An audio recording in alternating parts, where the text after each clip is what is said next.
Hey everyone, welcome back. Today we're going to be diving into leveraging U.S. stocks. Oh, leveraging. Yeah, and we'll be looking at this for both long-term growth Sure. and some short-term gains. Okay, cool. We've got a subscriber-only podcast episode as our source this week. All right. It's all about mastering leverage. And let me tell you, Yeah. it is packed with insights. We'll be talking about economic cycles, leveraged ETFs, specifically QLD and TQQQ. Oh, okay. But even a little bit about options trading. Oh, right. But of course, we'll be talking about risks. Oh, of course. Yeah. You gotta mention that. So, what do you think is interesting about this source? Well, I think what's really cool about this is that it goes beyond, just saying what an ETF is, which I'm sure a lot of our listeners already know. Right. But it really gives you a framework for, riding the economic waves, so to speak. Right. And, not only maximizing returns, but also knowing when to kind of pump the brakes a little bit, when to get out. Kicks and profits, things like that. Yeah. Okay, so before we get into the nitty-gritty of the specific strategies, let's just take a step back for a second Yeah. and define leverage. Yeah. What is leverage? Well, so imagine you're trying to move a boulder, right? Leverage is like having a really strong lever that allows you to magnify your force. Yeah. In investing, it's basically a way to amplify your gains. So if you're right about a trade, leverage allows you to make even more money. But of course, there's a it's catch. the double-edged sword. Exactly. It also magnifies your losses. Yeah. So if you're wrong about a trade, leverage can make things a lot worse. Right. So it's not for the faint of heart. Definitely not. It's a powerful tool, but it requires a careful hand. It does. Okay, so we've got these ETFs, QLD and TQQQ. Can you tell us a little bit about those? Yeah, so these are two specific ETFs that the source focuses on. Okay. And the reason for that is they're both tied to the NASDAQ 100. But they have different levels of leverage. Okay. So QLD, that aims to deliver twice the daily return of the NASDAQ 100. So that's 2x leverage. Exactly, 2x leverage. And then you have TQQQ, which cranks it up to 3x leverage. Okay. So it aims to triple the daily return. Got it. So basically, if the NASDAQ goes up 1%, ideally, QLD would jump 2% and TQQQ would surge 3%. Okay, so the potential for gains is Oh, it's significant. yeah, it's clear. Yeah. But on the flip side, Yeah. if the NASDAQ dips, Right. those losses are also going to be amplified. Exactly. And that's why the source we're looking at today spends a lot of time talking about riding the economic cycle and not using leverage recklessly. Right, because the economic cycle is really going to dictate, to some degree, Absolutely. how these ETFs are going to perform. Yeah. Can you walk us through how that works? How does the economic cycle tie into all of this? Sure. So, the economy ebbs and flows just like the stock market. And there are going to be periods of growth and periods of contraction. This source recommends that you allocate 70% of your portfolio to QLD Okay. and kind of ride the upward wave of the market. But here's the key. As you approach the peak of the cycle, when things are looking a bit, frothy, a bit overheated, they recommend trimming that QLD position down to 60% or even lower. Okay. And moving that 10% into cash or fixed deposits. So you're basically taking some chips off the table when the market's hot Exactly. and building up a cash reserve. Yeah. But my question is, why not move to bonds instead of cash? Right. Because traditionally, that's kind of... That's the classic move. Yeah. That's where this source gets really interesting. Okay. They argue that holding bonds might not be the best strategy. Okay. The reason being that both stocks and bonds can actually be negatively impacted during certain economic downturns. So there are times when both stocks and bonds are going to go down simultaneously. Right. They call these double dip years, for lack of a better term. Double dip years. Correct. Okay. So give me an example of a double dip year. Well, think back to 2022. Both the stock market and the bond market took a tumble that year. Okay, so it does happen. It does happen. So this source is suggesting that by holding cash, Exactly. you're basically giving yourself more flexibility Right. and potentially limiting your downside because you're not exposed to those bonds, which could also be going down. Exactly. You're sitting on the sidelines ready to jump back into the market when prices are more favorable. Okay, that's a pretty bold statement. Ditching bonds altogether. Yeah. But, it's interesting. But the question is, how do we know when we're at a market peak or trough? Right. Timing is key. Yeah. And that's where the U.S. Conference Board's Leading Economic Index, or LEI, comes in. Okay, the LEI, what is that? So the LEI is basically like a sneak peek into the future direction of the economy. Yeah. It looks at things like employment, new orders, consumer confidence, all the stuff that gives us clues about where the economy is headed. So it's like a crystal ball, but for the economy. Exactly. And here's the cool part. The LEI typically leads the stock market by 1 to 6 months. So if we see the LEI declining for a few months in a row, That's a potential signal. yeah, it could be an indicator that we need to start taking some profits off the table. Exactly. So if the LEI is trending down for, say, 3 consecutive months, you might want to consider reducing your QLD position from 70% to 60%. Move that into cash. Exact. Move that 10% into cash. Okay, so we're trying to get ahead of the curve. We're trying to avoid Right. getting caught off guard when the market turns. Exactly. And the LEI has a pretty good track record. The source points out that it has a positive correlation with the stock market, and historically it's been a fairly reliable indicator. Okay, cool. But what about dollar cost averaging? We always talk about staying consistent with our investments. Right. Does that go out the window when we're talking about this type of strategy? Not at all. Dollar cost averaging is a long-term game. You're buying in at different prices, which helps you average out your cost over time. Right. What this strategy emphasizes is having that extra cash, that dry powder. That 10% or whatever it is. Exactly, so that when the market does dip and those prices become more attractive, Yeah. you can actually invest more heavily. You're being opportunistic. Okay. So we're playing the long game with dollar cost averaging. Yeah. But we're also being opportunistic when those dips occur. Yeah. And this kind of brings us to another point Yeah. that the source emphasizes, and that's capital efficiency. Yes, absolutely. Capital efficiency is all about making sure that your money is working as hard as it can. And it ties directly into the power of compounding. Right, because the larger your base capital, Exactly. the more powerful that compounding effect becomes. The bigger the snowball, the faster it rolls down the hill, so to speak. So we're laying the foundation for long-term growth with this 70% QLD strategy.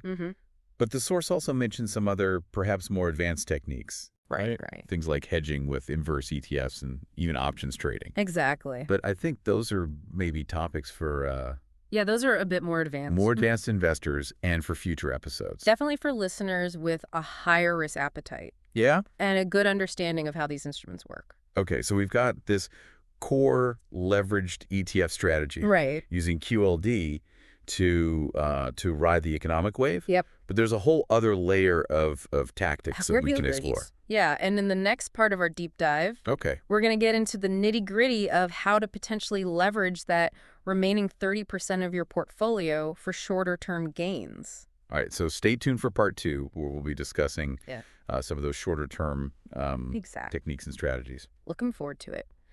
Welcome back to our deep dive on leveraging U.S. stocks. So last time we were talking about using QLD to ride the economic cycle, trimming some profits at the peaks, and then holding that cash to buy back in those market dips. Yeah, exactly. And that was all about that 70% of our portfolio for long-term growth. Right. But now we're moving on to that remaining 30%. Right. Which I'm assuming is a little bit more tactical. It is. Especially for those who are maybe a bit more comfortable with a higher risk tolerance. Yeah. And potentially options trading and things like that. Yeah, definitely.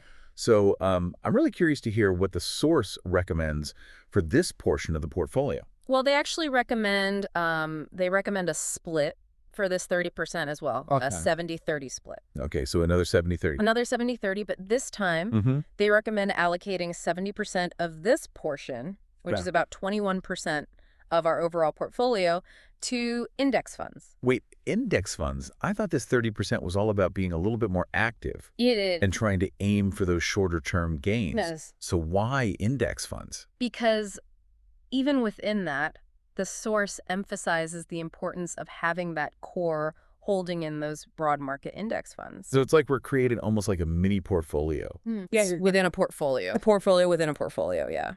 Finding that sweet spot between riding the overall market growth with those index funds and then having that remaining portion to be able to be a little bit more targeted. Okay. So that leaves us with 9% of our overall portfolio. Exactly. 9% to play with. All right. This is the exciting part. That's the fun part, yeah. What do we do with this 9%? This is where we put our stock picking skills to the test. Okay. The source really recommends focusing on what they call leading stocks. So these are going to be the companies that are at the forefront of their industries, Okay. that are really poised for, significant growth. So they're driving innovation. Exactly. They're disrupting the status quo. Exactly. Yeah, the companies that are, really shaping the future. Okay, this is exciting. I like this. Yeah. It's a lot more exciting than just buying and holding the S&P 500, right? Oh, yeah, for sure. So if we're thinking about this, we really need to do our homework, right? Oh, absolutely, yeah. Research is going to be key here. Research is key. Due diligence is key. So how do we even begin to identify these leading stocks?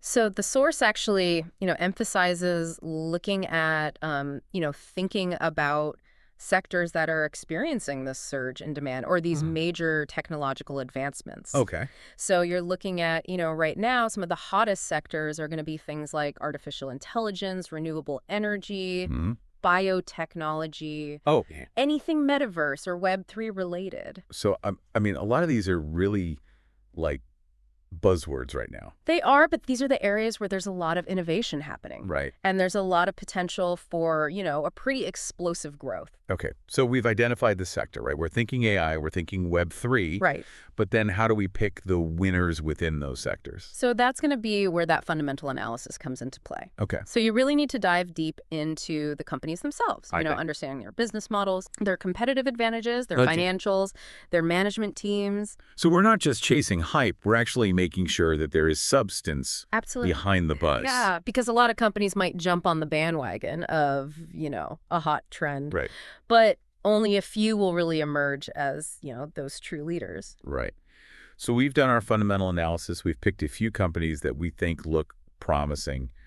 What's next? So this is where technical analysis is going to come into play. Okay. This is where we want to be able to kind of pinpoint those optimal entry and exit points for our trades so that we can try to, maximize those returns. Right. So we're looking at things like chart patterns, indicators like moving averages and relative strength index, volume trends, all of that. So we're combining our fundamental insights with the technical analysis. Exactly. To really refine our trading strategy. Yeah, it's like having a roadmap and then having a compass. So the fundamental analysis tells us where we want to go. And the technical analysis helps us, navigate that terrain. I like that analogy.